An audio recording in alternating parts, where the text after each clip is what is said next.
यदा यदा हि धर्मस्य ग्लानिर्भवति भारत अभ्युत्थानमधर्मस्य तदात्मानं सृजाम्यहम्।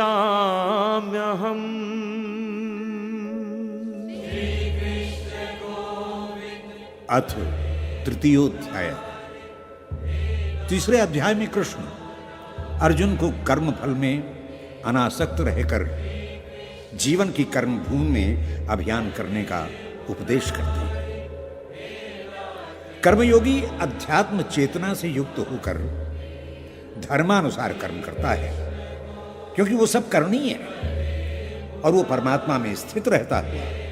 समस्त सृष्टि के साथ समरस होता हुआ सर्वोच्च धाम की प्राप्ति करता है, जहां जाकर जीवात्मा लौटता नहीं, परमात्मा सत्ता के साथ एकाकार हो जाता है। इस प्रक्रिया में अध्यात्म के साथ सामाजिकता का भी उत्थान होता है और संसार में लोक मंगल की स्थापना होती है। पग पग पर संघर्षों की विभीषिका को सरल, सात्विक और सहनशील स्वभाव से पार करने का नाम ही जीवन है, और जीवन के संघर्षों से भयभीत होकर पलायन करना पाप। ओम श्री परमात्मने नमः। ओम श्री परमात्मने नमः। ओम श्री परमात्मने नमः। ओम श्री परमात्मने नमः।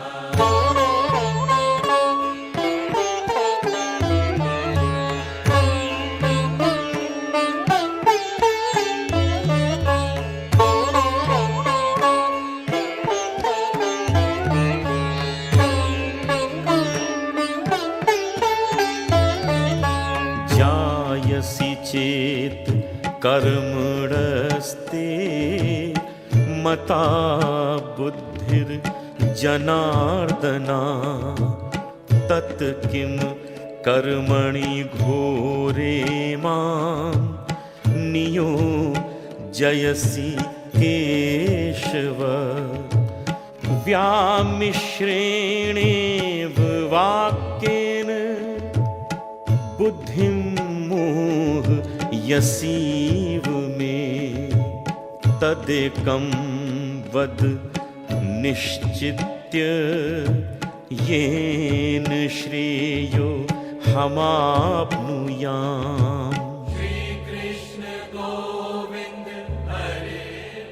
ब्राह्मी स्थिति में व्यक्ति ब्रह्मानंद प्राप्त करता है।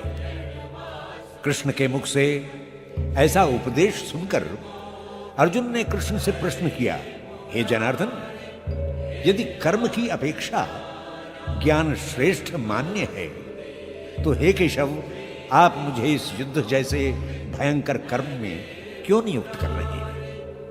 आपके परम रहस्यमय मिश्रित वाक्यों से मेरी बुद्धि मोह जाल में फंसती जा रही है। कृपया ऐसा निश्चित मार्ग बताएं जो मेरे कल्याण के द्वार खोल दे।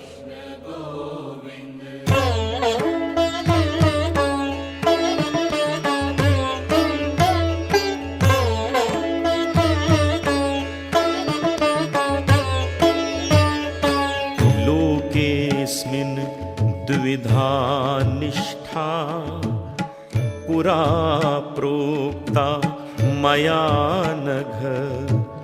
ज्ञान योगेन सांख्यानां कर्म योगेन योगिनां।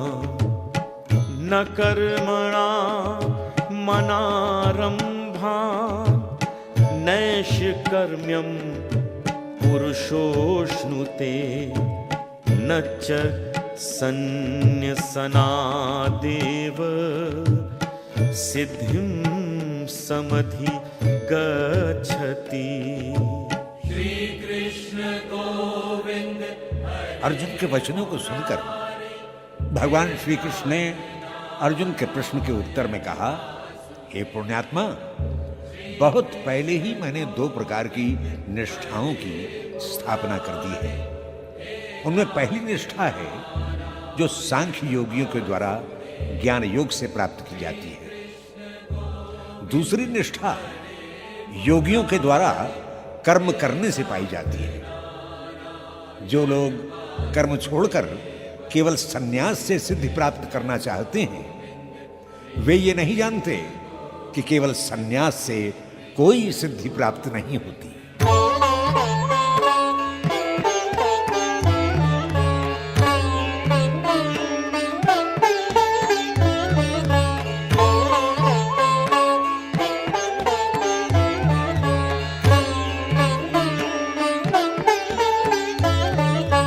नहि कश्चित् क्षणमपि जातु तिष्ठत्य कर्म कृत कार्यते यवशः कर्म सर्वः प्रकृतिजैर्गुणैः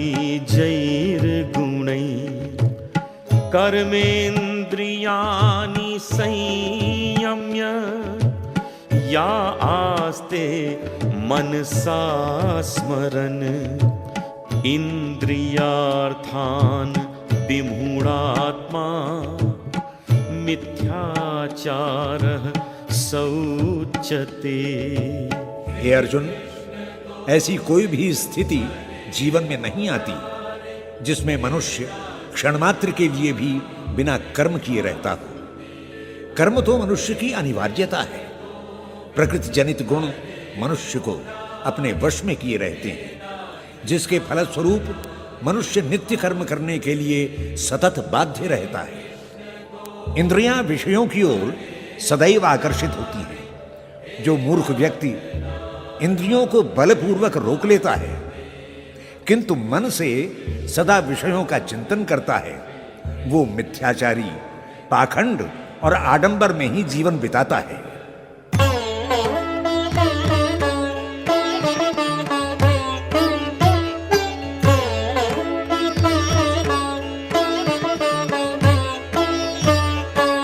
यस्तु इंद्रियाणि मनस नियम्यारभतेर्जुन कर्मेन्द्रियै कर्म योगम् असत्तहसः विशिष्यते नियतं कुरु कर्म त्वं कर्म ज्यायो ह्यकर्मणा शरीर यात्रापि च ते न प्रसिद्धयेद कर्मणः।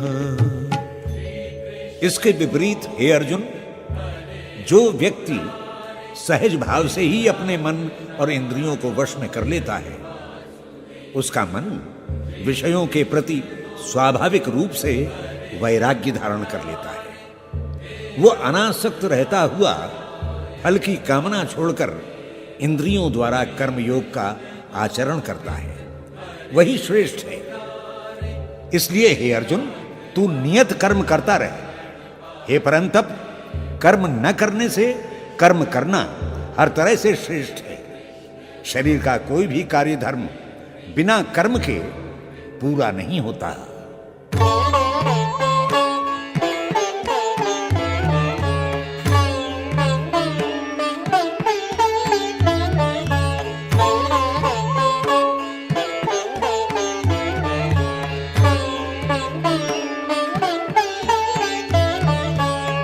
यज्ञार्थात् कर्मणोऽन्यत्र लोकोऽयं कर्म बन्धनः तदर्थं कर्म कौन्तेय मुक्त संगः समाचर सहयज्ञाः प्रजाः सृष्ट्वा पुरोवाच प्रजापतिः अनेन प्रसविष्यद्भूतः ऊर्ध्वम् एष वोस्तुष्ट कामधुक्।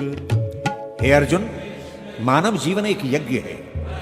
यज्ञ कर्मों से ही सिद्ध होता है, किंतु हे अर्जुन, जो मनुष्य जीवन को यज्ञ न मानकर अपनी कामनाओं की पूर्ति के लिए अन्यत्र कर्म करते हैं, वे सभी कर्म भोग के बंधन में भटक जाते हैं। 184 योनियों के भंवर जाल में फंसकर अनेक प्रकार की यातनाएं भोगते हैं। इसलिए तू फल कामना छोड़कर यज्ञ के निमित्त ही कार्य कर। प्रजापति ब्रह्मा ने सृष्टि रूपी यज्ञ में प्रजा की रचना की है। कर्मों को विधिपूर्वक करने से सृष्टि विकसित होती है और सृष्टि के विकास से सबकी मनोकामना पूरी होती है।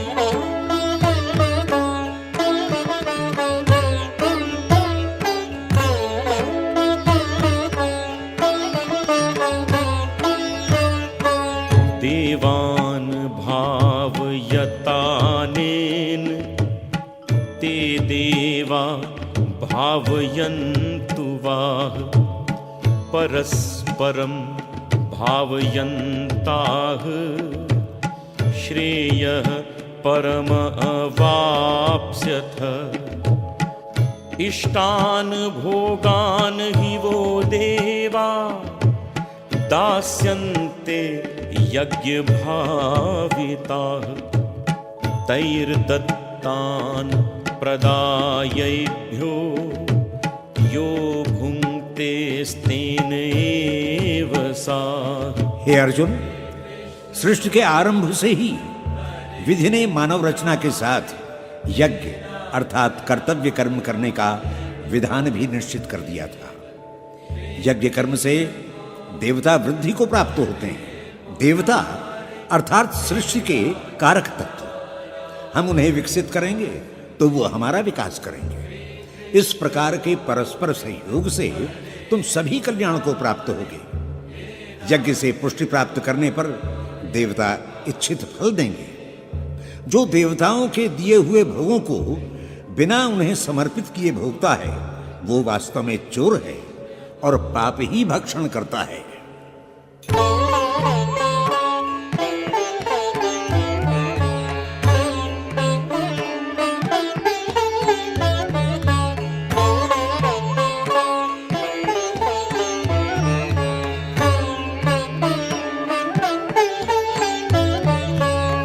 यज्ञशिष्टाशिनः सन्तो मुच्यन्ते सर्वकिल्बिषैः। भुञ्जते ते त्वधं पापा ये पचन्त्यात्मकारणात्। अन्नात् भवन्ति भूतानि पर्जन्यादन्न संभवा। यज्ञात् भवति पर्जन्यो यज्ञः कर्म समुद्भवः। हे अर्जुन, यज्ञ कर्मों से प्राप्त फल को देवताओं को समर्पित करके बचे हुए अन्न को श्रद्धापूर्वक प्रसाद के रूप में जो लोग ग्रहण करते हैं, वे समस्त पापों से तत्काल ही छूट जाते हैं। जो कर्मों से उत्पन्न अन्न का व्यक्तिगत रूप से भोग करते हैं, वे वास्तव में पाप ही खाते हैं। समस्त प्राणियों द्वारा उपार्जित अन्न अर्थात कर्म फल समर्पित करना ही यज्ञ कहलाता है। अन्न से समस्त प्राणी, वर्षा से अन्न और वर्षा यज्ञ से उत्पन्न होती है। ये यज्ञ तेरे कर्मों से उत्पन्न होता है।